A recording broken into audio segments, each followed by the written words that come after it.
Welcome to Money Hangout. In our weekly interaction, we help you learn about mutual fund. We discuss, all your savings and investment issues. And this is brought to you by Birla Sun Life Mutual Fund and Value Research. Uh, every week we talk about a particular issue, and then we take your questions about that. Today we are going to talk. I'm going to talk about, investing to save taxes. And of course, taxes in the air right now. Everybody is trying to figure out the impact of demonetization, which is primarily being done to curb black money. The people, and this is not going to be the focus of our discussion today. It's important to understand that you can earn, you can pay taxes, and you can also reduce your tax payment by making some legitimate investments. And most individuals are allowed to do that. We are going to keep our focus on this: how you can save taxes by making investment. And government, our income tax laws permit that. If you are earning say about 5 lakh rupees, and so you are allowed to make an investment of 1.5 lakh rupees under section 80C. And for calculating your taxes, this 1.5 lakh rupees investment made in a financial year is deducted from your income for calculating taxes. So for taxation purpose, your income will be considered as 3.5 lakh rupees if you make this 1.5 lakh rupees investment in the designated investment, in the investments which are permitted and notified by the government. I'll talk to you about the alternatives. Broadly speaking, if we have to classify all the investment avenues, there are four of them. There are four kinds. One is the fixed income alternatives. You invest in those, your money is locked in for a certain time period. Amount of up to 1.5 lakh rupees made in those is exempt from taxes. The biggest of this is the employee provident fund. Your provident fund deduction made by your employer is an eligible tax deductible investment. That's one. Uh, I would not say tax deductible, but deductible income, so to say. Uh, so, employee provident fund, your provident fund contribution of any kind is the first one, is the most popular, and is the mandatory one, quite understandable. Then comes the PPF. This is also very popular, and these are all fixed income alternatives. Public Provident Fund, from which your interest, it's a 15-year scheme. You have to invest regularly. It's expected that you'll be investing at least some amount every year, and you can invest up to 1.5 lakh rupees and take that deduction. This used to be the most popular tax saving investment for a different reason. The reason was that it is the oldest tax saving. The income from PPF was considered to be was completely tax free, and then if you it and they use it used to yield very high return earlier. But today I'm confident that with the declining interest rate, as the return on the interest on PPF is also on a decline, you will not be able to make something meaningful by contributing regularly in PPF. It is popular because of three reasons. One is that it is very widely available and distributed, and it is completely safe uh, because it's a government sponsored scheme. And earlier it also used to yield very high return, and the market was not democratized then. If it was not possible for common investors to invest in mutual funds or market linked investment at that particular time period. Likewise, also uh, there was a special tax benefit available to public provident fund. You could invest up to 50,000 rupees till 2005, which was exclusive to that, and you could invest only 10,000 rupees in mutual fund. So by its very design, the tax incentive was tilted towards PPF, and that led to its popularity. That carries on, and I think it is not a very productive investment anymore. But for historic reason, for its legacy, for its background, our parents do tell us that carry on with your PPF. It is and safety nobody is doubting, but I don't think it will be the most rewarding tax saving investment, and you should reconsider that if you are on with that. Then comes uh, the NSC and the 5-year bank deposit, which was also classified or notified as the tax saving alternative. So these are the fixed income alternatives. Then you have the hybrids. Hybrids are also very popular. A lot of people actually may pay their insurance policy, buy an insurance policy, pay their annual premium, and it is a deductible income. They are very popular because they are sold very aggressively, and it is not a very desirable thing because insurance is important. You should buy insurance. You should buy insurance objectively the moment you have in financial dependence, but you should not look at it as an investment. When you combine insurance and investment, you don't get either of the two. And when the primary motivation is tax saving, you don't even evaluate anything objectively. So, my sense is that take a stock of all the insurance-linked endowment policies or unit-linked insurance policies that you may have. Consider exiting that, buy a term plan, clean up your act, and the premium paid even for the term plan is a deductible income. So that benefit doesn't go away. And the advantage of buying a term plan is that you will be paying a small premium to get a very large coverage, which will be meaningful. Then comes an all equity option. Today you have an all equity option, which is a mutual fund. It is also called ELSS. You can invest up to 1.5 lakh rupees in them. When I'm listing these alternatives and referring to 1.5 lakh rupees, doesn't mean that you can invest 1.5 lakh rupees here, there, and all that. In your account, you can invest only up to 1.5 lakh rupees every year, and it has to be any of it or a combination of it. But your annual investment can't exceed 1.5 lakh rupees for that benefit. You have the equity linked savings scheme. You invest here. These investments are locked for 3 years, and then and this is an all equity portfolio generally, and all the returns that you derive from it. So when you invest, it is a deductible income. It grows, and there is no tax to be paid. And when you derive it, when you realize it, whenever you do, it's entirely tax free because it is an equity investment. And equity in India held for over 1 year is completely tax free. So this turns out to be the most rewarding investment option. One, because it is 100% equity, and returns from equity is completely tax free. Coupled with the tax break that you get, then there is a fourth thing for which you may not have a choice. If you're struggling to save, the tuition fee paid for 2 kids in a year is also a deductible income. So you can well add that. If you're somehow managing to save and struggling to save, then that comes in as a very handy tax break. So these are the 4 alternatives. I would like to urge you to consider these options very objectively. Don't go by my word. If you are looking for long-term investment to accumulate into something meaningful, go with the ELSS. If you are a very conservative investor planning to and you plan to retire and you have something very targeted after 5 years or 3 years you plan to retire, then you should consider the fixed income option. If you are struggling to save, by all means take the benefit of that, the tuition fee waiver that you get.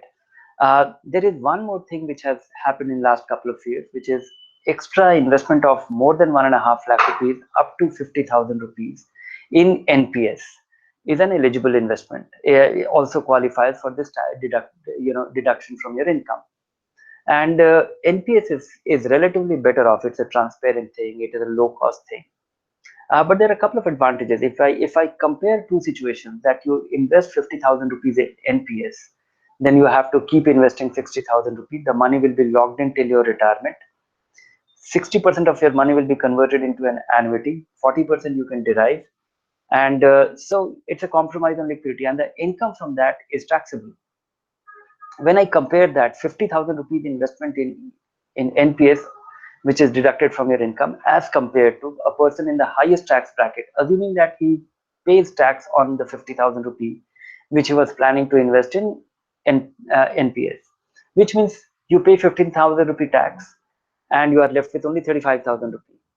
For any 10-year period, if you invest 35,000 rupees after paying taxes, net of taxes every year, your money in ELSS or an equity fund will accumulate into far larger amount, because NPS cannot invest in with your NPS account. You can't have more than 50% allocation to equity.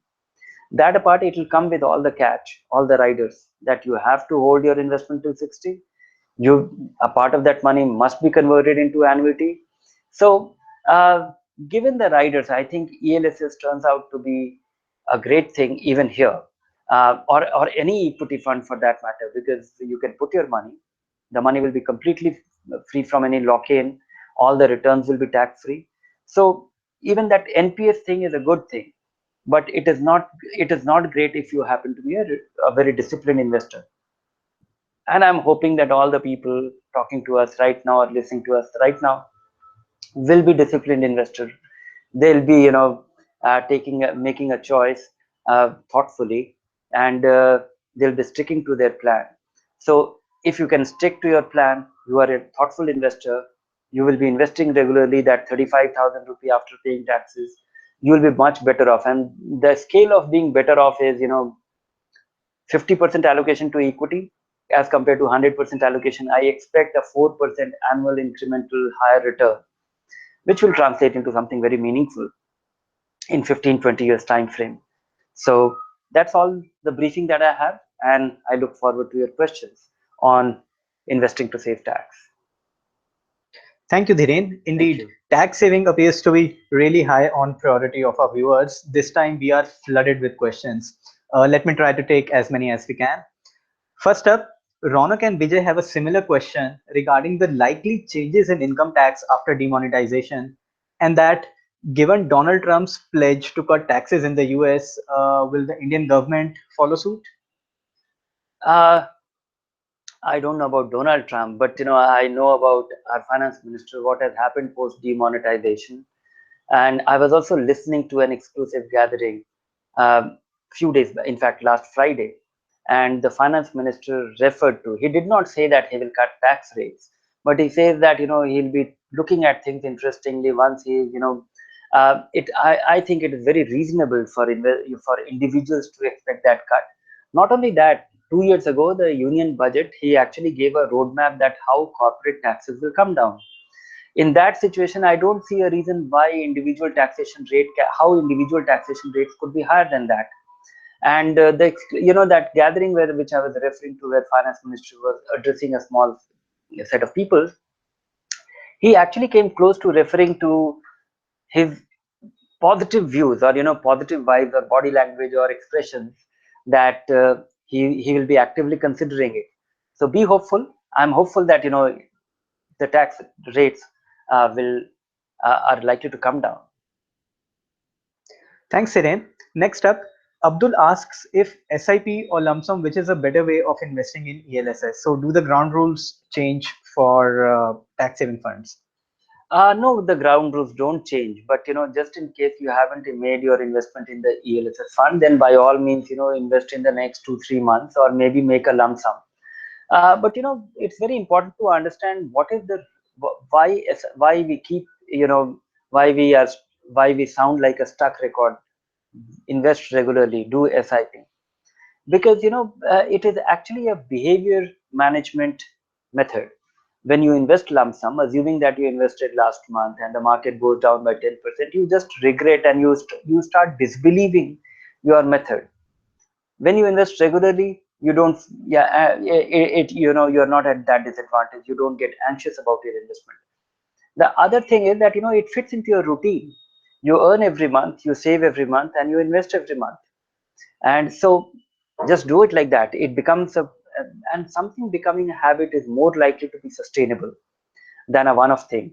And that is also advantageous. You are able to average your investment. So but I would like to give you another reason how to look at SIP. If you are going to invest in ELSS fund every year, and if you make one annual investment, even that is an SIP. If only you don't disinvest your money, if only you take a 20-year view, and that I don't think your investment performance is likely to be very different if you do 20 annual investment over the next 20 years as compared to monthly investment over the next 20 years. It is unlikely to be very different if the amount of money that you invest is the same.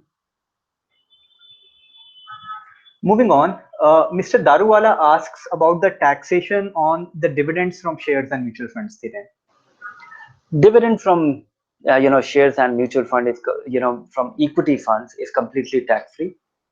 Not only that, uh, even from debt fund, the dividend that you derive is tax free, but that is post dividend distribution tax. When a fund company decides to give you a 10% dividend, which means 10% dividend is taken off your NAV, but the fund company, mutual fund company, pays a dividend distribution tax of 15%, and then you are given that dividend. So the decline in NAV is little more than the amount of dividend that you receive from a debt fund. So effectively, the dividend from all mutual fund is tax free, but the dividend from debt fund comes to you post dividend distribution tax, which is little less. All dividends from shares and mutual funds, equity mutual fund, is completely tax free. Next up, Dhiren. Santok is a retired person and he derives his income from his pension as well as some FD income. And he's in a 30% tax bracket. And he wants to know what options would he have other than ELSS. So broadly, do you have any specific advice for taxpayers who are senior citizens? Yes, one important thing is that he tax save is money earned, and for somebody who is on this in this age bracket and this income profile where uh, he cannot look to significant upside. One important thing for most such investors is that you should derive as little money from fixed income avenues, because all the returns that you derive by way of interest is always looked upon as is treated as income. But if your return somehow gets converted into capital gains, it is treated in concessionally. For example, even in a debt fund, if you are deriving exactly the same return as you do in a mutual fund, by virtue of holding it for over 3 years, post indexation, 20% tax rate on the gains after indexation will be a far lower rate as compared to a 30% tax on all the interest that you'll be deriving. So, one is this. The other is that the amount of money which you don't require, you should put that money into equity or in hybrid, more conservative vehicle. And you should invest in the growth plan so that you are able, you can be methodical about it. You can actually plan when you want to derive that income as and when you need it, and not take that income when you don't want to. So the kind of flexibility, so I would say that consider the growth plans of the monthly income plans. It's a conservative vehicle, they just have about 15-20%. First, consider the debt fund, as much money that you can put there. You will derive similar return as fixed deposit, but you can plan the outflow from it in a manner which will be more tax efficient. Then consider these MIPs, and if you don't need the amount of money that you income every month, then simply reduce your income by putting money as much money in balance fund. There the money will grow faster, better, and all the returns that you will derive post holding for over 1 year will be completely tax free. So it will require little planning, but it is not a very complicated planning. Just work on your cash flows, amount that you want to derive, and make your allocation accordingly. Moving on, Kalpita says she purchased a flat and is paying EMI on her housing loan, but she'll not receive the possession until December 2017 and therefore is unable to claim a deduction on her interest outflow. And she's asking if she has any alternatives. No, unfortunately not. And don't try to look for an alternative, because even if you get a possession, but legally if you don't get the possession and the registration in place, it will not be considered as a eligible deduction. So just be very meticulous in getting this acknowledgement. It is avoidable to make any false claim and take this tax deduction. The tax fellows can actually turn out to be very painful. Next up, Dhiren, Joy, who is a Sikh by his religion, he's been withdrawing 10% of his income in cash as daswand, which is a form of charity. He asks about the consequences of depositing this money in his bank account post demonetization now that he's holding it in cash. Yeah, by all means, if it is a legitimate income and you can declare, because what you do with your income, is your problem, or you are at absolute liberty to do that. but all that you earn is taxable in in first place. So if it is a legitimate income and 10% of your income you were actually keeping it in cash and you took it out from your bank account, or you can actually account for it even if you're running a business and 10% of your income you kept it aside, put it in the bank account, but the government will ask you, the tax laws will ask you that and this is for what period. And if you took it out from your bank, by all means put it back. I don't think there are any questions asked for the money which you took out from your bank account. This next question is really very interesting, Dhiren. Mr. Lahari asks why balanced funds are exempt from long-term capital gains tax while the same is not available for NPS.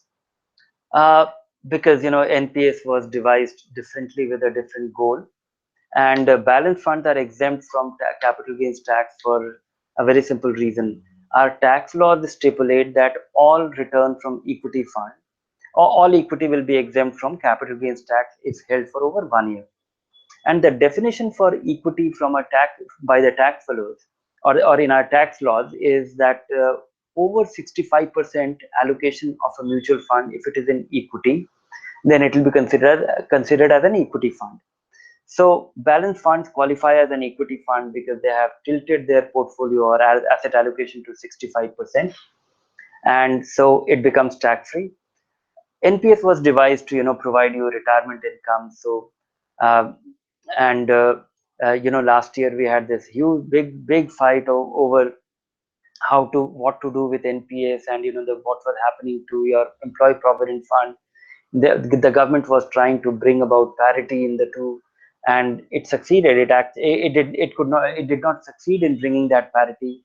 So this anomaly remains. Balance funds are not a retirement vehicle, while NPS is, and that is the design and structure of the NPS. Moving on, Somin works with the Indian Army and he's asking why should he be investing in mutual funds when he has the option of Armed Forces Personnel Provident Fund. Sorry, I couldn't get this question with clarity, Ashutosh. Can you please explain once again? Sure. So, Somin being a part of the Indian Army, his tax saving investments, he's able to contribute them to the AFPP, the Army Forces Personnel Provident Fund, and he's asking why should he be investing in mutual funds when that option is available to him.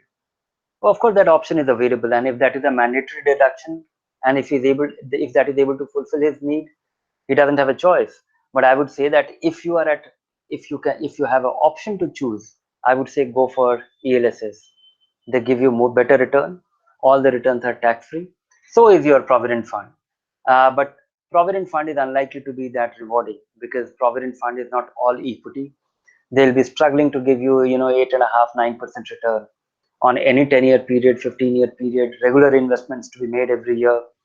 ELSS will prove to be far more rewarding than those. Moving on, Ali Askar asks what parameters should be looked at while picking a good ELSS fund.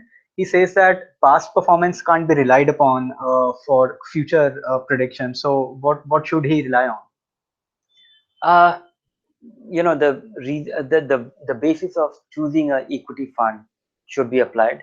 And when I look at a mutual fund, equity fund, and for a simple goal like saving taxes, investing for the long run, I would say that evaluate a fund for a full market cycle, and that is in a moderate way. That is what a rating does. Evaluating funds on a risk adjusted performance on a 5-year basis, 3-year basis. I would imagine, I would think that 5 year, 7-year time frame is a good period in which most funds are able to experience a down cycle as well as an up cycle. Because if you look at a brief time period, at the past performance, uh, there are funds which do very well in a rising market but not so in a falling market. There are other funds which do very well in a falling market but not so as much in a rising market.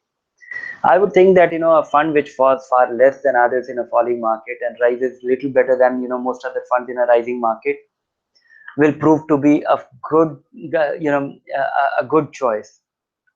So full market cycle performance, and more, but more importantly, if you are regular with your investment. Even with a bad fund, you turn out to be, you are a winner, because ideally I would think that even if your regularity, your discipline is able to beat the relatively poor performance of many a fund. Because if a fund is very volatile, if a fund turns out to be not so great, and you are investing regularly, you are actually benefiting from the ups and downs far more. And on a 5-7 year cycle, if the fund does reasonably okay, if it turns out to be an average fund, so instead of being focused, because future is uncertain, we don't know how a fund will do in future. You can only look at the past, and you can look at the past not in terms of deriving the same return that has been derived in the past, but looking at the behavior of it. And that is what I was referring to. Full market cycle performance should be the guidance. Next up, Dhiren, Parag says that he bought 100 units of a debt fund in January 2014 and another 50 units in July 2016. And now he wants to sell 50 units. And so he's holding total of 150 units, 100 of which were bought in 2014 and another 50 in July 2016. And if he sells 50 units now, what will be the tax treatment? uh, in fact, 14 to 16, the tax treatment for all of this will be the same, because for a debt fund to qualify for capital gains benefit, it must be held for 3 years, which means even his initial investment has to be held for 3 years, which will be in 2017 when he sells.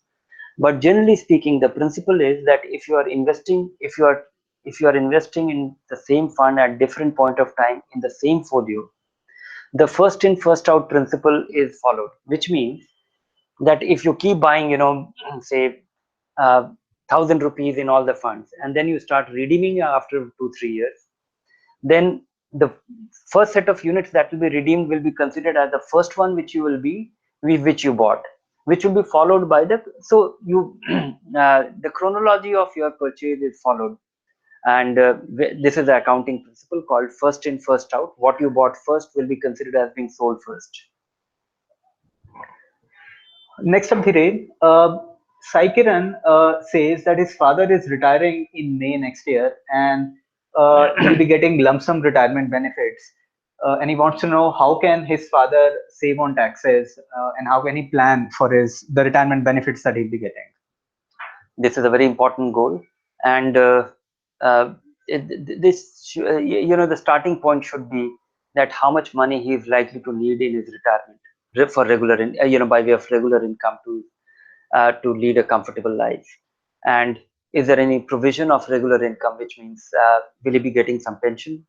If not, then it has to be provided from these investments only. Is there any other alternate source of income, maybe a rental income or something? So he should do this basic estimation, and then he should do his plan. If he has a pension and that pension is not enough, or if he has no income, then his first priority should be to get the essential income from fixed income investment. I think the first stop should be senior citizen savings scheme, where an individual can invest up to 15 lakh rupees, and the income from that uh, will not is taxable. But on your 15 lakh rupees, your annual income based on the current rate of return will be about 1,35,000 rupees, which is below the threshold of the taxable income. Then comes bond funds. Then invest in your post office. So first, go for the guaranteed return thing, which will be an income which will be below your threshold taxable limit, so that you are assured of that much of income without any uncertainty. Then then invest some more if you need more income into the debt fund. Then the money which you are unlikely to need, once you have invested the amount of money which will produce the regular income, which will fulfill your need, if you are still left with money, then I would say that you must definitely invest in balanced fund or equity fund, because it is very important to protect the worth of your capital. The money that will be invested in senior citizen savings scheme, all the returns produced will be consumed by your father, and 5 years down the line that income will not be enough, which means some more income will be needed, and to replenish the decline in value of the core capital, because the capital will remain constant because the income from the capital is being consumed. That replenishment will come from the investment made in equity or a balanced fund, so that the worth of capital is protected over a period of time. Moving on, Dhiren, Ganeshan asks if banking transaction tax, as has been widely rumored, will replace the current tax system and if it will be beneficial for the country. Yes, this was one thing being talked about by Baba Ramdev, and banking transaction tax was considered as a solution to the rampant corruption we see in tax authorities, or the no lack of compliance, because this will be, but this is a very retrograde step, because any turnover tax is not good for consumers, and there are nature of businesses which requires a lot of money being taken out of the bank, or being invested in the bank, or after a while a lot of people will actually transact only through the bank. So I think banking transaction tax may not be a very practical way to substitute personal income tax. Also, I feel that from a public policy perspective, direct tax, income tax in particular, is a very reasonable thing. Wealthy people pay tax, less wealthy don't, and lower income group, because of the slab system that we have. But I don't know the way the demonetization happened. I would not like to hazard a guess that something like that may not happen. But going by my own understanding, I don't think it is a practical thing. Next up, Dhiren, Shahid wants to buy a residential property in Pune, and he's asking if the demonetization drive will cause a crash in the property market, and therefore should he just wait for a bit longer. Uh, I don't know about a crash, but I definitely feel that things will become more reasonable. There are different kind of properties which will be hit differently by the demonetization, uh, and the end result is that it will become affordable. Some properties will crash. The properties which have significant cash component, they may not find buyers. So, but properties don't crash like stock market. The guys who are the owners, they continue holding it for many years, and that is the crash. Crash in property means freeze in transaction. Many people, for many years, the buyers won't turn up, and the sellers won't sell at the price for which the buyers will be there. So real estate prices don't crash, the transactions freeze. But I'm hopeful that there'll be a sobering effect on the real estate prices, and more so for the new development. I think in buyers home buyers might look forward to good days ahead. But I think more important thing about real estate is not that people will still be fine with paying 20% more. It is the discredited real estate sector, and more so in the North India, where 80 to 90% of the buyers have not been able to get their home after paying all the money, and paying their EMIs to the bank. So they are there with the liability. They have paid the cost and they haven't got the money. And this Real Estate Regulation Act is going to have a more impactful, is a more impactful regulatory move, which will benefit consumers, and definitely prices will come down marginally.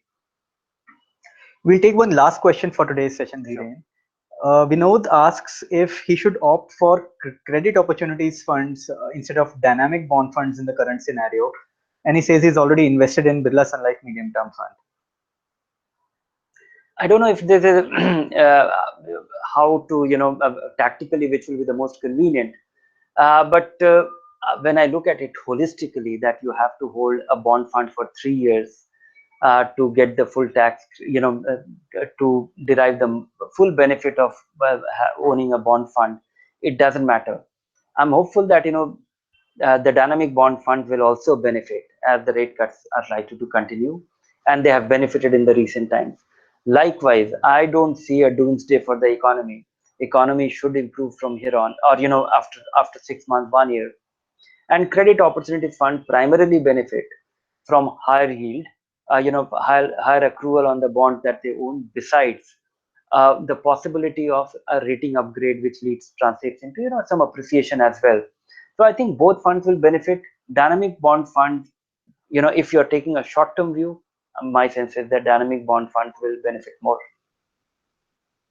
And on that note, I like to inform our viewers that, in fact, our next session we'll be delving deeper into fixed income investing. We received quite a few questions on fixed income investing this time, which we've held on to, and we'll try to cover them next time. That's all we had time for today. Any parting advice on saving taxes for our viewers, Theran? Yes, one is that be clear of this. Don't try to choose, make a choice. Most investors or most savers, they make the tax saving investment in a hurry, and they try to the usual procrastination. We try to postpone it for the last day. Give it 5 minutes of thinking. Choose the thing which is the best for you. And when you are making the tax saving investment, and if this is the only investment that you are able to somehow master, somehow able to make, then try and make it meaningful. If you take a 15-year view, 20-year view, it will turn out to be the best thing that you did with your investment. Because if you this a regular investment in this in the ALSS can translate into something sizable. So look beyond 3 years. Many investors, I come across a lot of questions that they are through with the 3-year lock-in period, and they think that they have to take that money out and make it more productive, or as if it was a 3-year term deposit. Don't look at it that way. Take a long-term view. Choose your investments wisely and appropriately.